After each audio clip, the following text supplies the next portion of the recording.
على أشرف الأنبياء والمرسلين وعلى آله وصحبه أجمعين. أما بعد فالسلام عليكم ورحمة الله وبركاته. So dito na tayo, alhamdulillah, sa pagwudu. Ang pagwudu, isa ito sa mga klase ng paglilinis ng ating katawan. So sa Islam, bago tayo magdasal, kailangan muna natin linisin ang ating katawan. Okay. Ngayon, ang una, malinis ang kanyang katawan. Malinis ang ating katawan. Pangalawa, malinis ang ating damit. Pangatlo, malinis ang lugar kung saan natin gagawin ang pagdarasal. Okay. So yun ang mga kailangan nating gawin. Ulitin ko. Ano yun? Ako.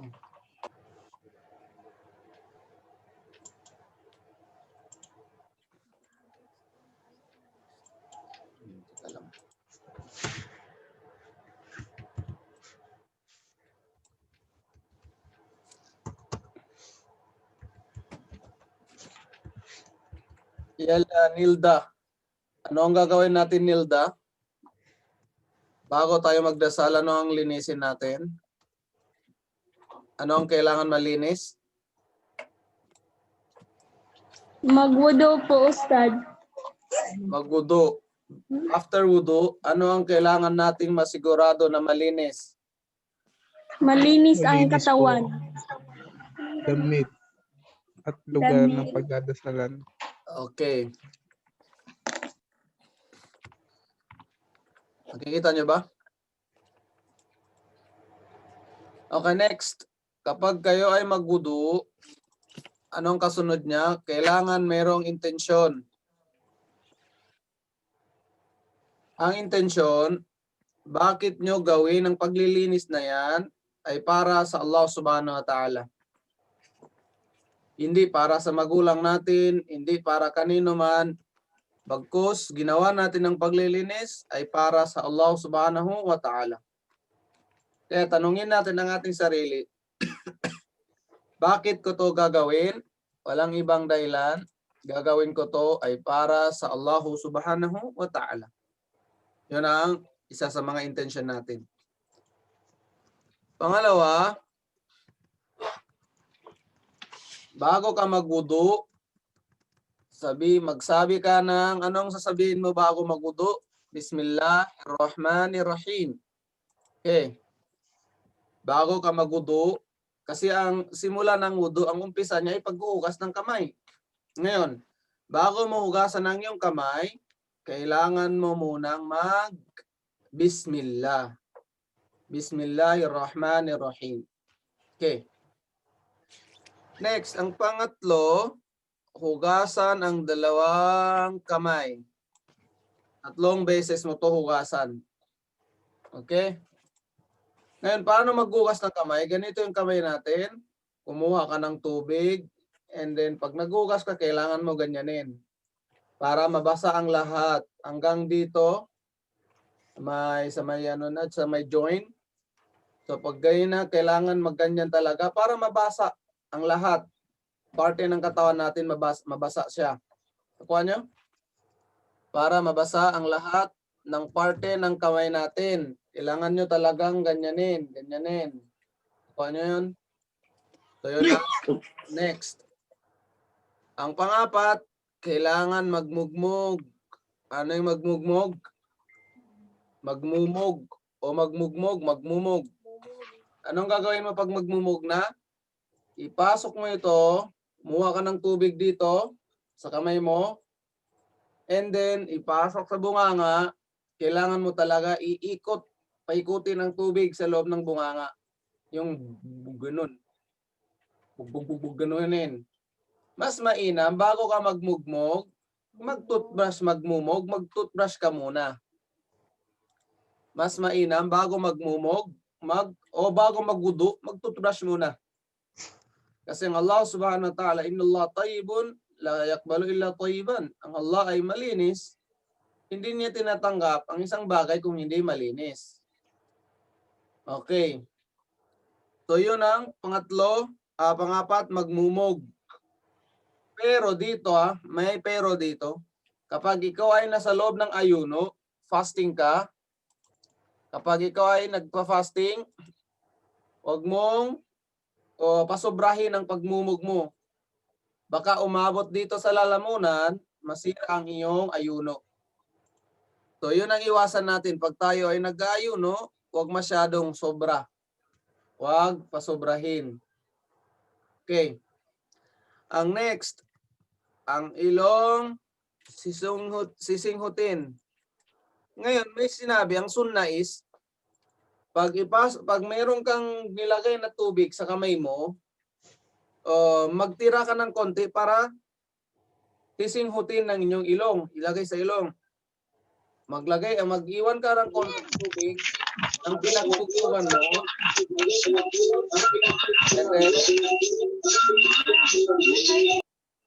Teka lang.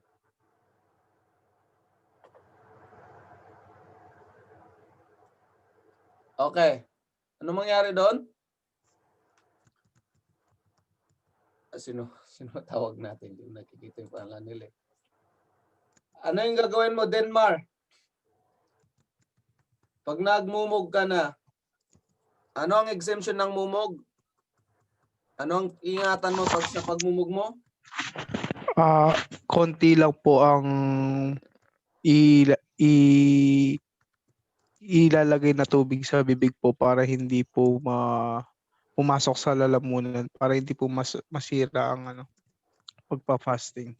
Okay, yun kapag nasa state ka ng pag-ayuno tulad ng sa buwan ng Ramadan. Pero pag hindi ka naman nag-ayuno, hindi naman sa buwan ng Ramadan, kahit sobrahan mo pa. Opo. So yun ang ruling dito. Parehas din sa pagsinghot. Sa pagsinghot ng tubig, dito, pagtapos mo magmumog, tulad ng sinabi ko, mag-iwan ka ng konti. Mag-iwan ng konti para sa pagsinghot mo, para ilagay sa ilong. And then ilalabas din agad. I-push agad. So dito, pang-anim, ang mukha naman. Ang mukha, kailangan mabasa lahat dito. Tingnan mo yung ano ng mukha. Kung saan nagumpisa ang ulo, dito sa may tuktok sa taas, pinakataas, papunta dyan. Tapos sa tenga, dito, sa may puno ng tenga dyan. Sa kabila ba? Dito. Bakit? Iba dito Tapos papunta sa baba. Sa baba ng cheek. Ngayon, kapag may balbas, ganyanin niya dapat. Ganyan. Kailangan niyang suklay-suklayin. Nakikita ba dyan? And then, so yun ang, ng space ng tawag dito ng mukha. Hanggang dyan. Kailangan mabasa lahat yan kasi invalid ang wudu natin pag hindi yan nabasa. Ulitin ko yung ng mukha, kailangan dyan, maabot yan hanggang sa baba ng natin, dito. Tapos sa ulo naman, dito, pag ganyan, yan ang kailangan mabasa. 3 times, gawin. Next, ang kasunod ay ang braso hanggang siko.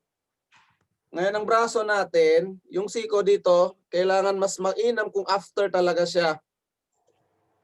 Kanan muna, 3 beses. And then kaliwa, 3 beses. Ang siko hanggang siko, more than siko. Huwag pa kulang. Pag kulang, hindi tatanggapin. Kailangan more than. After na join sa siko, kailangan talaga basa siya. Ingatan nating maayos to. Kasi pag may hindi nabasa, lagot tayo dito. Invalid ang wudu. Pag invalid ang wudu, invalid din ang ating prayer. So yun ang kailangan natin ingatan. And then ang next, kasunod, ang ulo. Okay, ang ulo. Ang ulo, kahit meron lang mabasa part ng buhok natin, okay na yun. Pero ganito ang sunna. Medyo mahirap-hirap to sa ulo.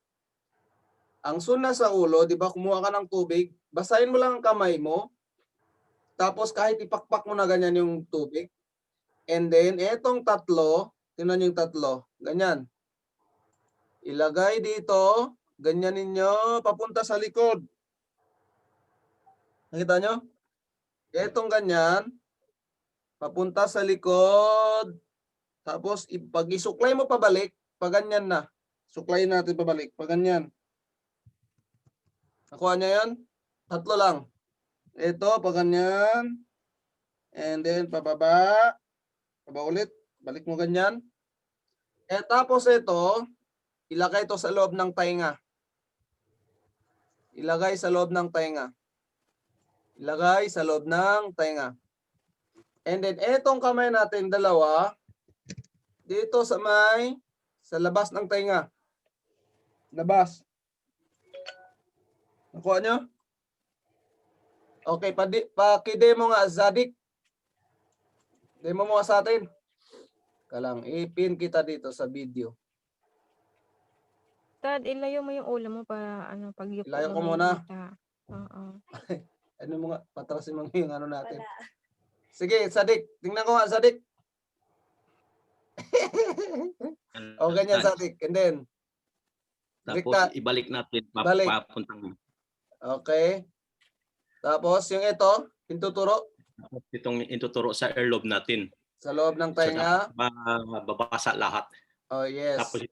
Tapos itong thumb natin sa labas naman. Sa labas naman ng tainga. Ganun. Okay, basta tama. Tama, tama. Ganon siya. Okay. Ganon siya gawin. Medyo tricky lang yung nasa ulo. Kasi may tatlong pa ganyan. Pero pag may nabasa naman dyan sa buhok, okay na yun. Pero ang pinakasunays ganito talaga. Ulit, ganyanin mo. Pataas, papunta sa likod.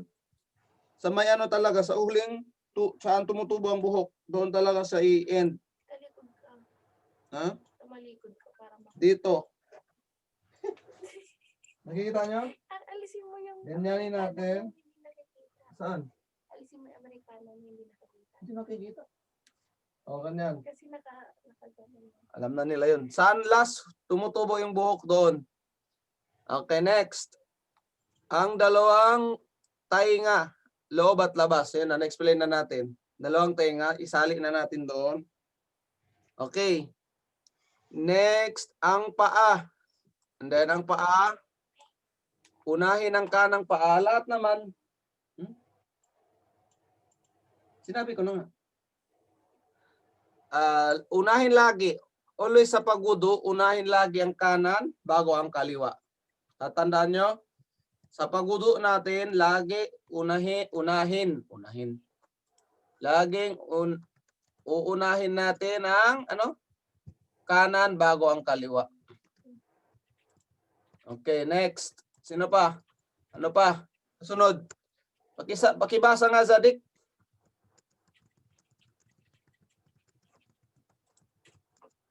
Nakamute ka, Zadik. Okay, ganyan. Sige, ganyan. Pagkatapos ay tumayo at tumingin sa taas ng langit at basahin ang Asyhadu an la ilaha illallah wahdahu la syarikalah wa asyhadu anna Muhammadan abduhu wa rasuluh. Allahumma ij'alni minat tawabin waj'alni minal mutatahhirin. So dito, anong gagawin mo next?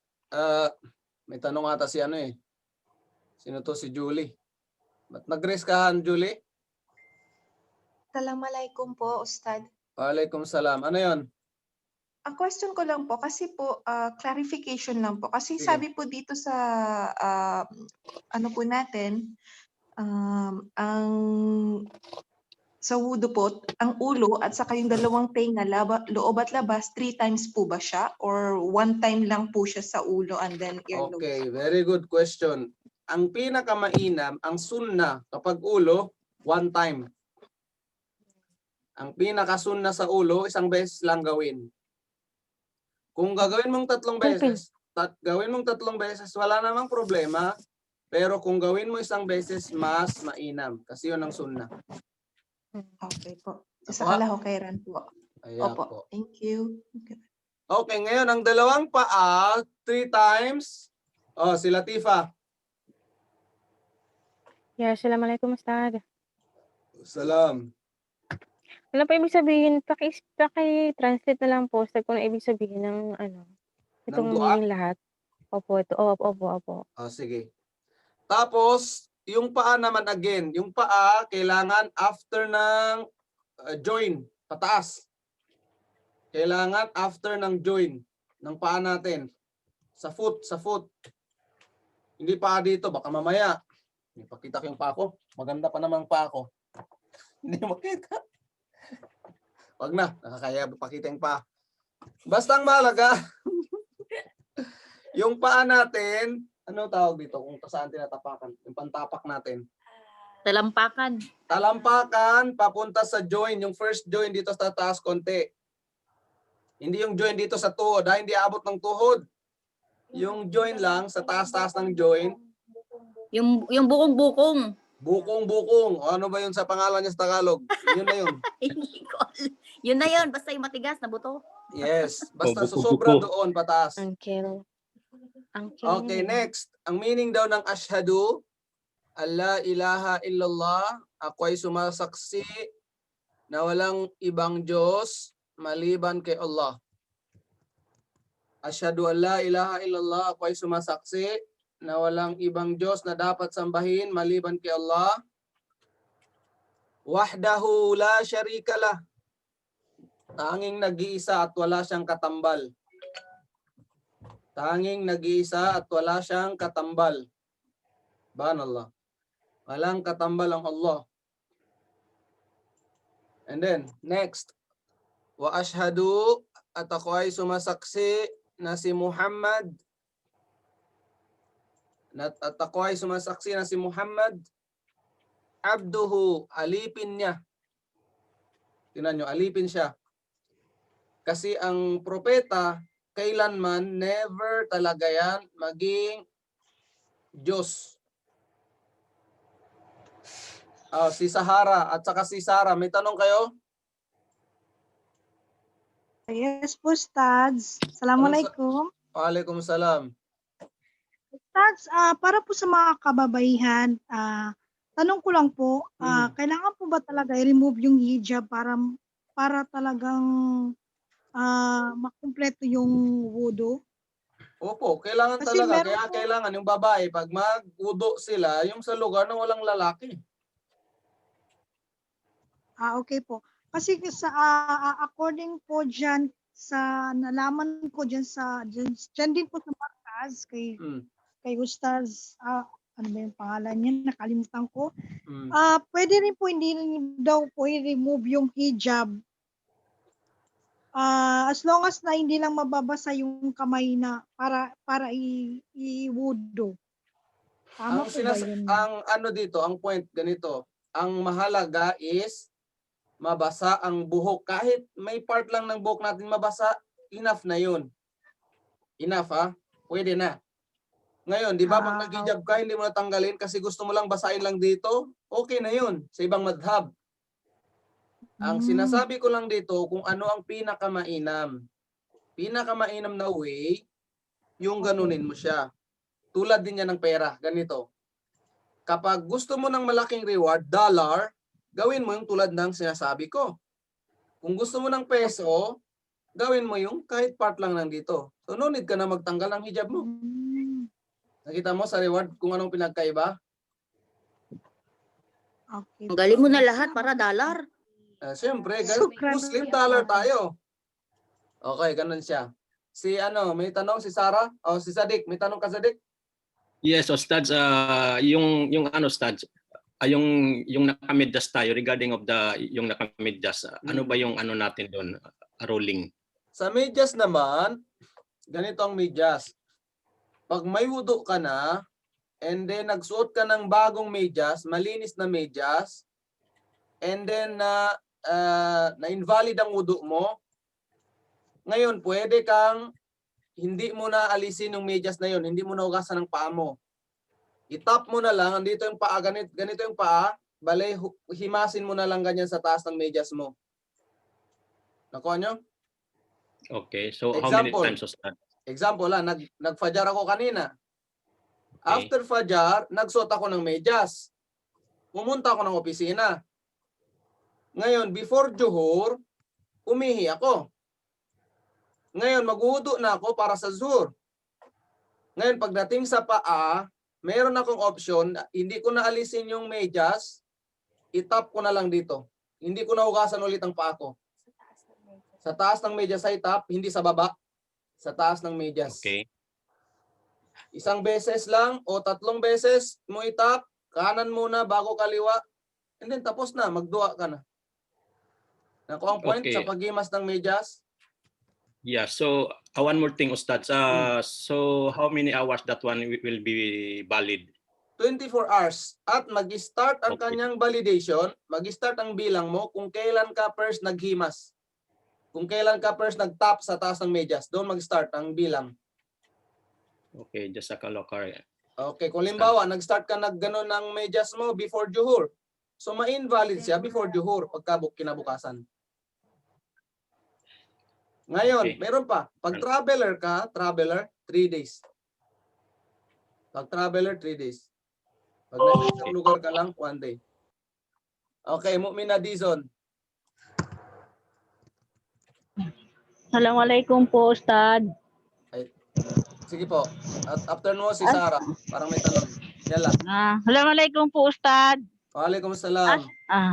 Ask ko lang po sa Ustad, halimbawa po bang nakalimutan natin ang Bismillah kasi po nangyayari sa akin minsan, minsan padjar antok pa, nalilimutan ko po mag-Bismillah. Invalid po kaya ang wudu pagka ganon? Hindi po invalid. Pag nakalimutan, wag lang sinadya. Opo. Ganun po. Alhamdulillah. Cataklaray ko, Ustad. Ayak po. Yala, nasaan na si Sarah? Anong tanong mo, Sarah? Connection lang sa wudu, ha? Assalamualaikum po. Waalaikumsalam. Actually, yung tanong ko sana na question ng unang sister. Pero po, yung kasi, di ba, pag nasa labas kami, lalo na pag nasa work, tapos CR lang kasi yung, pwedeng pag-uduhan doon sa work. Nakahijab po kami, tapos, yung sa tenga din po, kailangan talaga siyang basaan din. Yung, paano Kailangan talaga yung tenga pala basain. Ngayon, kasi ang tenga, ang sinabi ng propeta sallallahu alaihi wasallam, al-udhunan minar ra'as. Ang tainga, sabi niya, kasama yan sa ulo. Ngayon, doon kinuha sa hadith na yon, kaya kapag dito na tayo nagbasa ng ulo, kailangan talaga yung tainga makasama. Kasi yun sinabi ng propeta, al-udhunan minar ra'as. Ang dalawang tainga kasama yan sa ulo. So doon nila kinonek na kapag talagang basain, kapag nasa ulo ka na, kailangan talaga mo yung tainga. So hindi parang kumbaga yung itatap lang, mabasa lang yung buhok mo, parang hindi siya gaanong parang kumbaga 100% na ano nga tawag dito. Rewarded tayo. Kasi ang sabi ng mga ibang ulama, according sa ibang madhab, kasi may 4 na madhab tayo, pwede kahit ba'ad. Kasi ang sinabi doon, wamsahu bi ru'usikum. Ang bi doon litab'id. Ang ibig sabihin litab'id, kahit konti lang ng buhok mo mabasa, mahimas, is okay na. Pero kung kailangan mo talaga na yung ruling talaga na dapat i-follow, so basain talaga. Yes, ang tawag natin doon, afdaliyah. Anong pinakamainam? So, ang pinakamainam, yung tulad ng sinabi ko, tapos kung gagawa mo yung kahit konti lang, okay na yon. Hindi naman yun. Pero kunwari, Ustad, kapag nagmamadali, tapos yung sa buhok mo nga lang nababasa ng konti, tapos paano yung sa tenga, kailangan pa rin talaga na yung basain talaga siya. Hindi, kasi ang tenga, di ba, part of ulo. Ngayon, kung nabasa mo na yung buhok mo, para mo na rin sinasabi, nasama na rin ang tenga doon. Pero kung ginawa mo ang ginawa natin, lahat, alhamdulillah, mas mainam nga yun. Sige, okay, yun na po. Thank you. Okay. Assalamualaikum, Ustad. Padagdag lang po, Ustad, Sige. ng tanong. Ustad, itong tumingala ka at itaas, itaas ng tumingin yan sa itaas ng langit. Ano to, obligatory to, Ustad? Or Hindi po. Hindi. So okay lang na hindi Obligatory. kasi parang hindi ko yata ginagawa yun. Hindi po obligatory yan. Pero bawas ang reward mo, Ustad. At hindi naman. Kumbaga, ang ginagawa mo lang dyan is pinakamainam kasi alam natin ang Allah ay nasa itaas. Opo. Kasi yung pagtaas ng finger din hindi naman nakalagay Ustad, pero parang may nakikita yata ako dati nagtataas din ng yung tinataas yung finger yung hintuturo. Yes, Parang pag nagsasyahada ka. Yes, pag shahada kasi yun, di ba? Asyhadu an la ilaha illallah. Pero take note dito, mga ibang ulama, hindi nila ina-advise yung pagganyan. Opo. Kasi napansin ko lang, baka mamaya may ano din. So anyway, Ustad, salamat sa clarification. Ayan. Ala, sino pa yung nagtanong kanina? Ustad?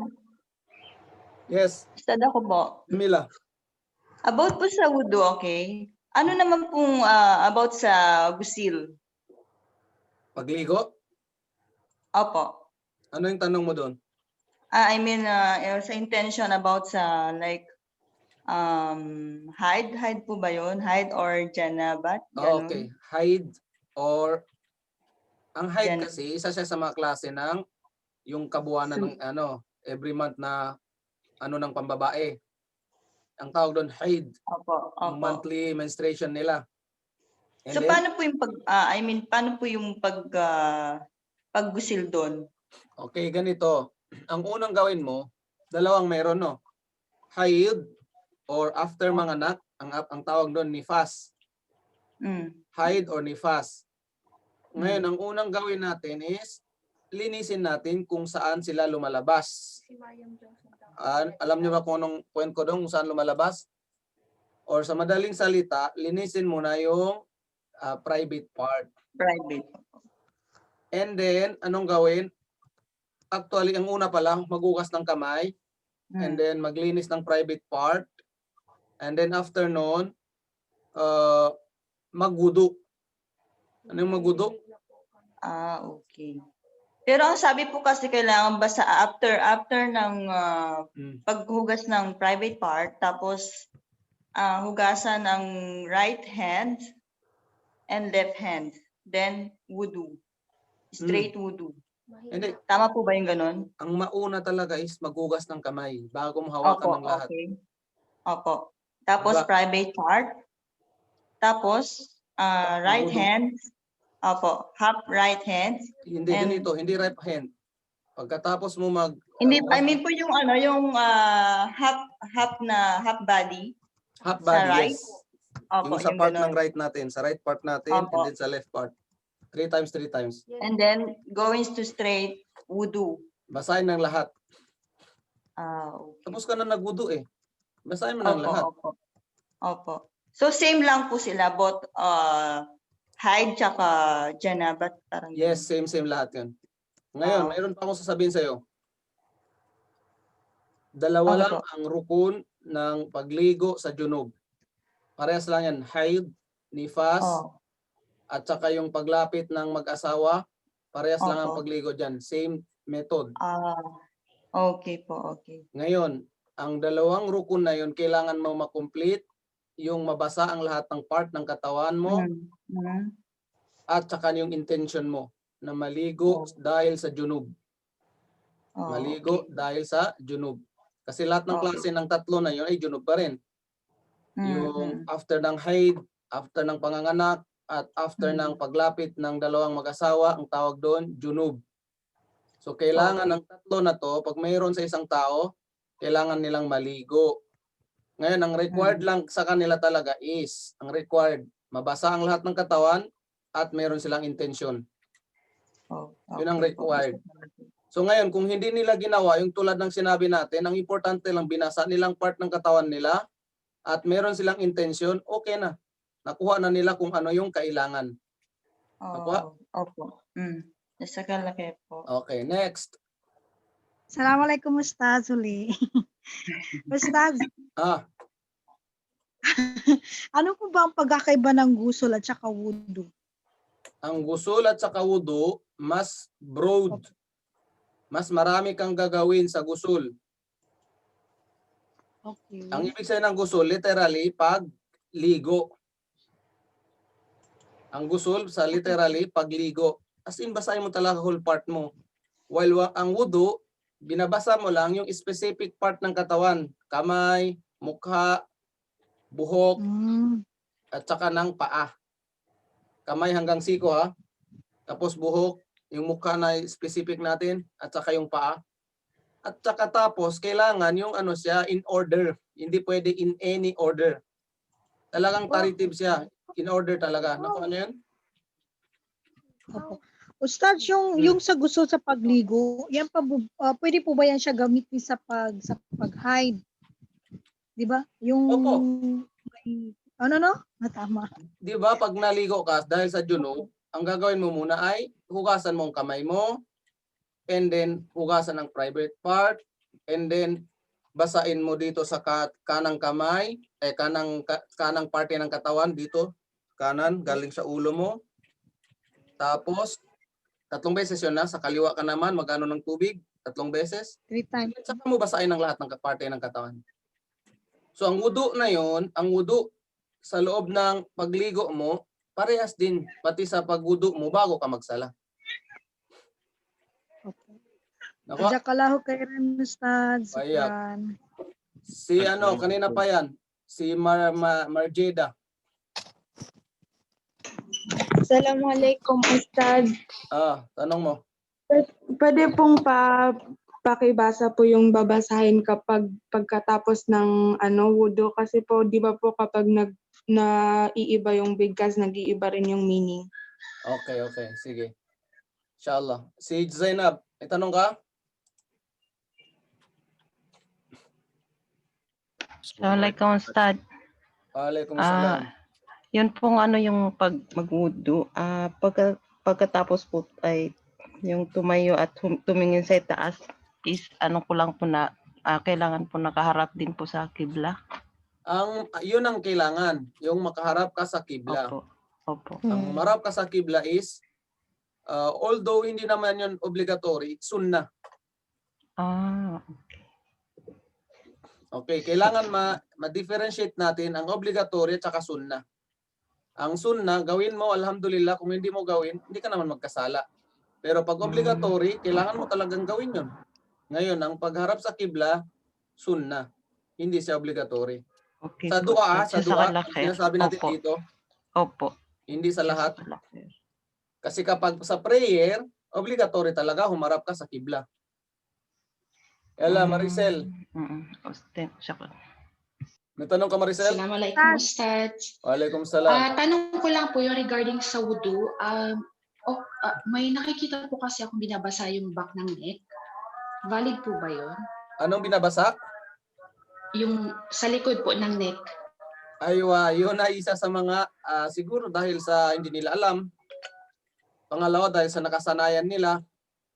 Ngayon, kung ang tingin nila doon ay part pa yun ng wudu, magkakasala sila. Ay, ganun po ba? Yes, kapag ang tingin nila is talagang obligatory or sunnah, magkakasala sila. Kasi parang dinagdagan nila rin ang ruling na wala naman. Tsaka po yung sa gusul, po sila, parang sa likod sa likod mismo, parang ng tubig. Hindi po yun. Sa right and left. Yun lang po yung prescribe natin. Kung ano yung sinabi ko, yun ang sunnah. Sige po. Ayak po. Si Sulma muna. Si Sulma muna. Assalamualaikum Ustad. Waalaikumsalam. Magtatanong po ako tungkol dun sa kapag nag-uudok po ba tayo na walang ibang party sa CR lang, babasahin pa po ba yung Bismillahirrahmanirrahim? Aywa. Ang sabi dito, ganito yan. Kasi ang pag-Bismillah daw wajib. Sa ibang mga ulama, sunnah. Ngayon, ang sabi ng iba, basahin mo na lang sa iyong pag-iisip. Kapag nasa loob ka ng CR. Magkaiba yung CR at saka magkaiba yung paliguan lang ha. Yung bang walang bowl doon lang sila naliligo. Walang walang nagna-number 2 doon. So doon pwede kang magbismillah sa paliguan. Pero kung saan mayroong bowl, di ba mayroong tawag dito, mayroong kasi sa ibang mga lugar magkaiba. Sa bathtub, parang bathtub, banyo, kung saan lang naliligo, doon pwede kang magbismillah. Pero yung dito sa may bowl, saan ko may ebak, hindi pwede doon. So Kung pwede po mag-bismillah- ano lang, Hindi, kung magbismillah niya ka doon, lang. Sulma, doon lang sa isip mo lang, wag mo nang banggitin with your mouth. Okay po. Salamat. Yala, si Soraya, Jazakallah khairan. kanina pa to nag-antay. Soraya, tapos balik tayo kay Latifa and then sa'yo, Zadik. May tanong ka, Soraya? Assalamualaikum. Waalaikumsalam. Itanong ko na rin Ustads yung tinanong lang last. Ganon din kasi ako minsan. Kasi yung CR namin kasama din yung paliguan. Sa paliguan, kahit magbismillah ka, pero doon sa may bawol, kung magkaiba yung Oo. nila, kung mayroon Oo. silang tawag dito, harang, takip. Pero kung isa lang, Wala Ustads, isa lang talaga. Pero niyat na lang. Sa niyat na lang sa Ustads. intention mo na lang, inshallah. Intention na lang. Hindi na kailangan banggitin. Hindi na kailangan. Kaya Latifa. Sige. And then si Zadik.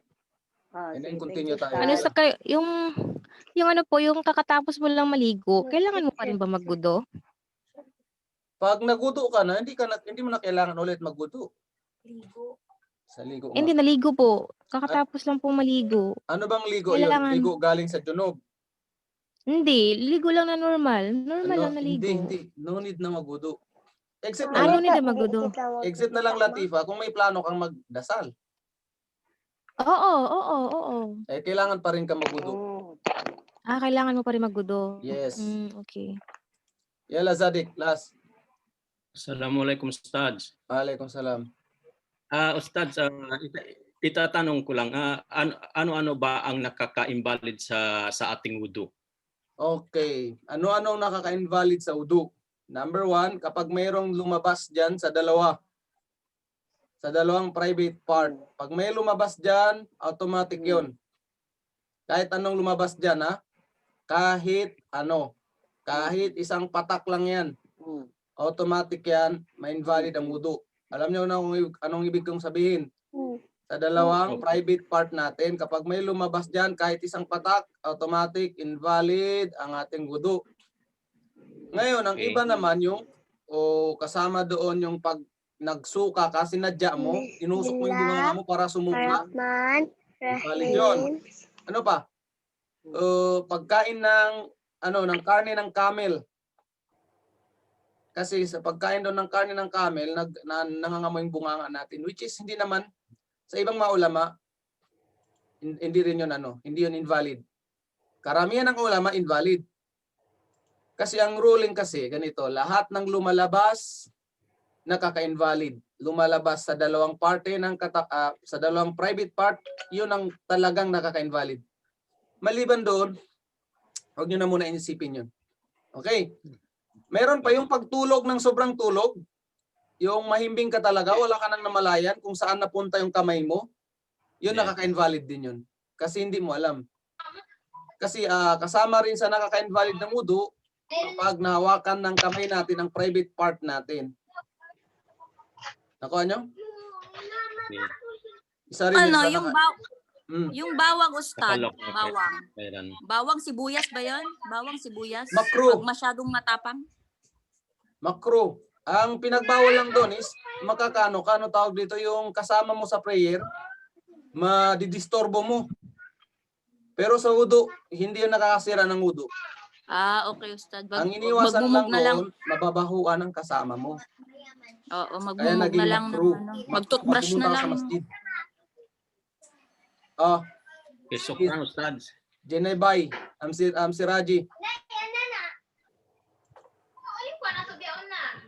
Assalamualaikum po, Ustads. Waalaikumsalam. Ustads, itatanong ko lang po, paano po kung sa ibang lugar or mapapadala sa walang tubig po? Paano po doon? Walang ano? Walang tubig po, Ustads. Aywa, Ano po yung may tinatawag tayong tayammum. Pero bago ka magtayammum, kailangan maghanap ka muna ng tubig, saka ka na mag-pray kung wala na talagang time. Saka ka magtayammum. Or ginagamit lang ang tayammum kapag bawal kang humawak ng tubig. Alam mo yung tayammum? Hindi po, Ustads. Ano po yun? Kapag walang tubig or bawal kang humawak ng tubig. Dahil may sakit ka. Ngayon, ang gagawin mo lang is, kunin mo yung dalawang kamay mo, ganituin mo. Tapos, ilagay mo kahit sa pader, basta may makita kang mga dust, ganyan. Anong dust sa Tagalog? Alikabok. Pwede sa pader, pwede sa mga Buhangin. sa lupa, sa mga buhangin. Tapos ganyanin mo, itap mo yung dalawang kamay mo. And then, ganyanin mo para mahulog yung mga buhangin.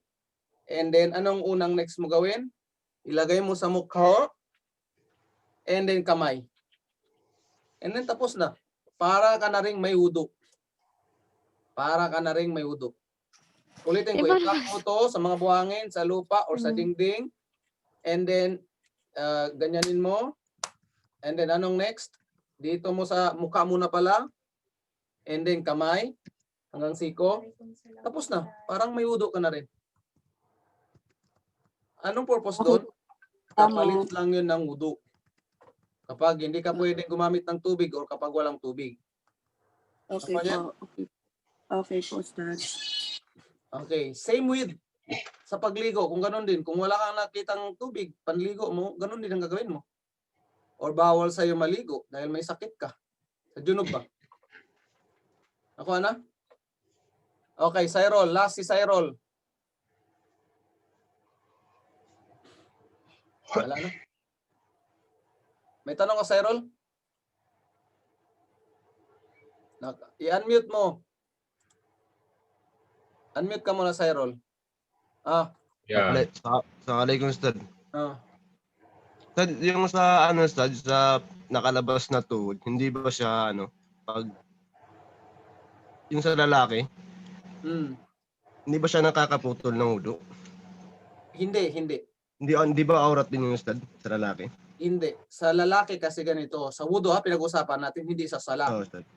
Magkaiba ang requirement sa prayer, magkaiba ang requirement sa pagwudu. Ngayon, ang requirement sa prayer, kailangan matakpan ng paa ng lalaki. Tuhod. Kailangan below the tuhod. Sa pagsala. Sa pagwudu, walang problema. Kahit nakasando lang siya, kahit nakabrief lang siya, okay lang yun. Sa wudu. Pero sa pagpapasok na siya sa sala, kailangan niya ng manamit ng maayos. Nag-guess niyo yun? Sukan. Ayan. Ustad. Okay, si Andraida.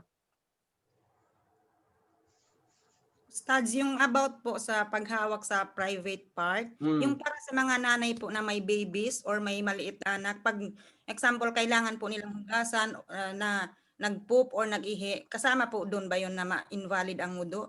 Hindi, ang tawag doon exemption of the rule. Ang mga magulang, kapag nilinisan nila yung ng anak nila, hugasan lang nila yon. And then, complete pa rin ang wudu nila. Thank you po, Ustads. Hugasan nila yon, ganun pa rin ang wudu nila. Except na lang kung mayroon silang pagdududa, baka mayroon sa mga part ng katawan pumis na napisikan ng ihi na hindi nila naugasan. So kailangan na talaga nila maghugas. What I mean, ibalik na, tawag dito, mag-recharge ng wudu. Baka kasi mayroon na hindi nila namalayan. So maghugas sila, hindi magwudu ulit. Kasi hindi na nila alam lalong-lalo na kung natuyo na o matagal na ganyan.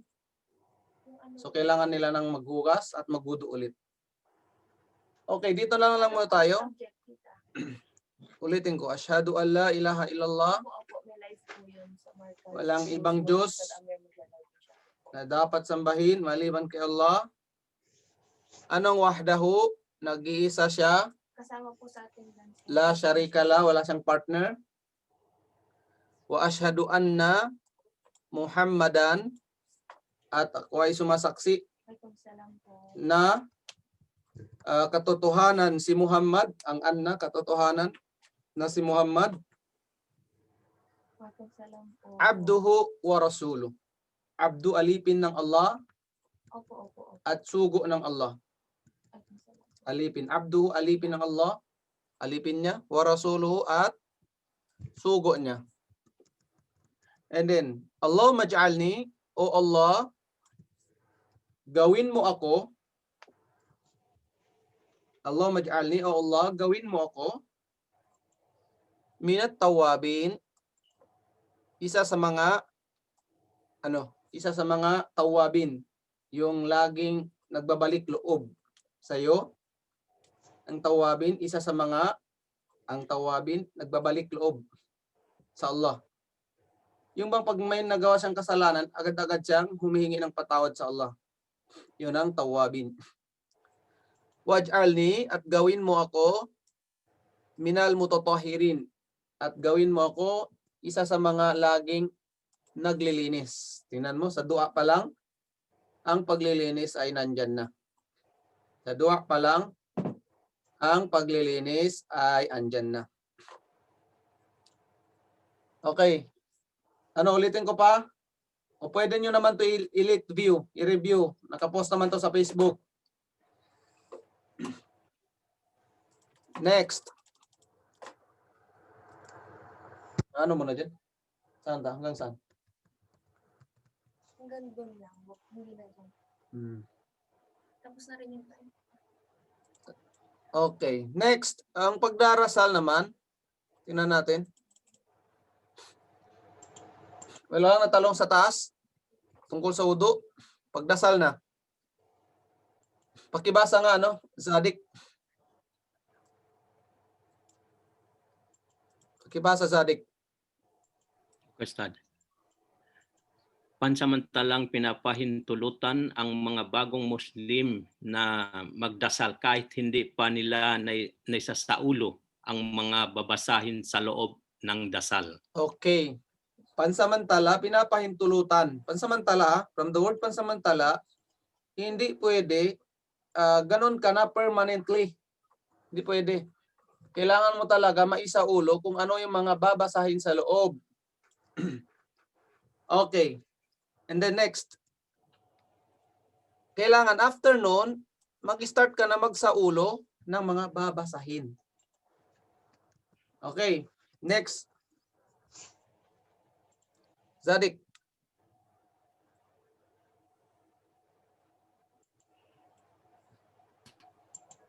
Kanila lamang gawin ang mga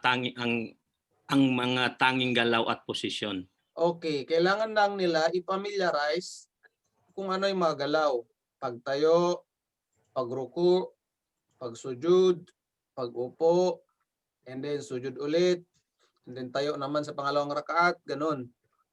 Next. At sa bawat galaw at posisyon, kanyang sasabihin ang Allahu Akbar. Okay, sa bawat galaw at posisyon ay kanyang sasabihin ang Allahu Akbar. Diba? Before ka magpapasok sa sala, takbiratul ihram, Allahu Akbar. And then bago ka sa rumuko, Allahu Akbar.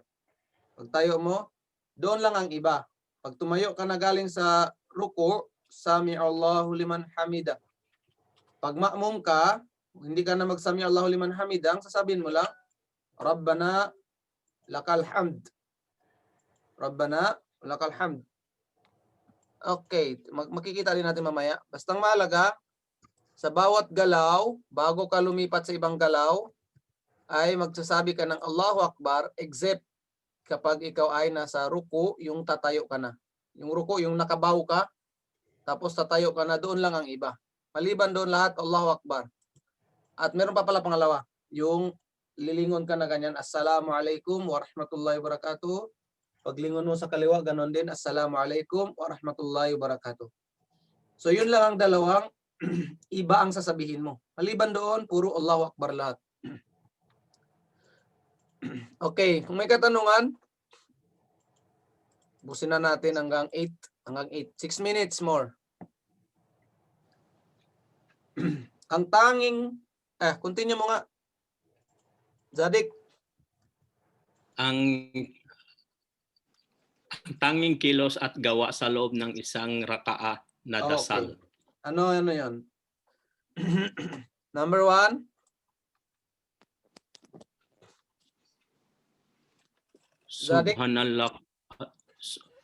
Subhanaka lahumma wa bihamdika wa tabarakas muka wa ta'ala jadukka wala ilaha gairuka. Okay.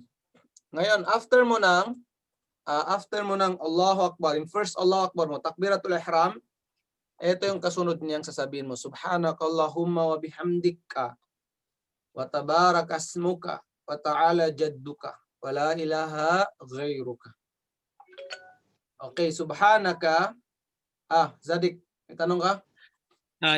Yes po, Stads. Yung okay lang yung pagkatapos natin ng Allahu Akbar, yung Allahu Akbar kabiran, Okay, walhamdulillah. pangalawa yun. Kasi marami ditong dua na siguro nasa 5 o 6. Isa lang to sa mga dua. Mayroon pang dua tulad ng sinabi mo, Allahu Akbar kabiran, alhamdulillah kathiran, subhanallah bukratan wa asila, hanggang sa dulo. Meron pa yun, milos Ano yung samawati wal sabihin? ard. Ganon siya. Yung iba. Ustad, ano yung sabihin po ng subhanakallahumma wa bihamdika wa tabarakasmuka? Ano ba yung sabihin mo? Okay, subhanakallahumma. Subhanak, ano tawag dito, yung malinis, malayo sa mga kakulangan ng Allah, yun ang subhanak. Malayo sa kakulangan, napakalinis, napakakumpleto, napaka-perfect ng Allah. And then Allahumma, o Allah, wa bihamdika, at ang lahat ng papuri ay nasa iyo. Hamad, papuri, nasa iyo. Wa tabarakasmuka, at punong-puno ng blessing ang pangalan mo. Wa tabarakasmuka, at punong-puno ng blessing ang pangalan mo.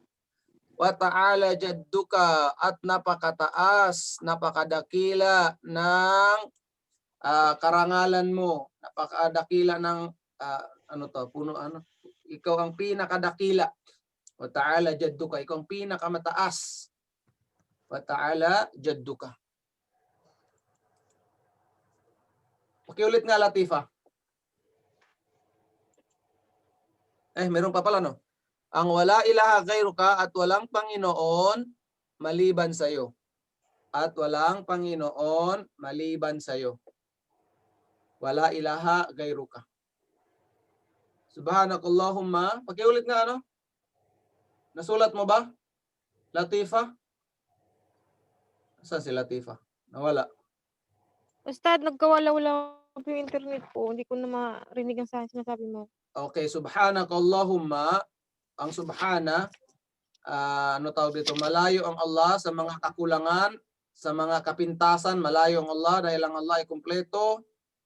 Ang mga katangian ng Allah ay tingnan mo ang Allah. Katangian na lahat pinaka mahabagin, pinaka maawain, ang paningin niya, ang kanyang pandinig, ibig sabihin, the best. Wa bihamdika, at ang papuri ay nasa iyo lamang, ikaw lamang ang dapat puriin. Wa tabarakasmuka, at ang iyong pangalan ay punong-puno ng blessing, punong-puno ng baraka. Wa ta'ala jadduka, at ang iyong pagkapanginoon, napakadakila, napakataas. And then, wala ilaha ghairuka, at walang Panginoon maliban sa iyo. Yun po ang meaning niyan.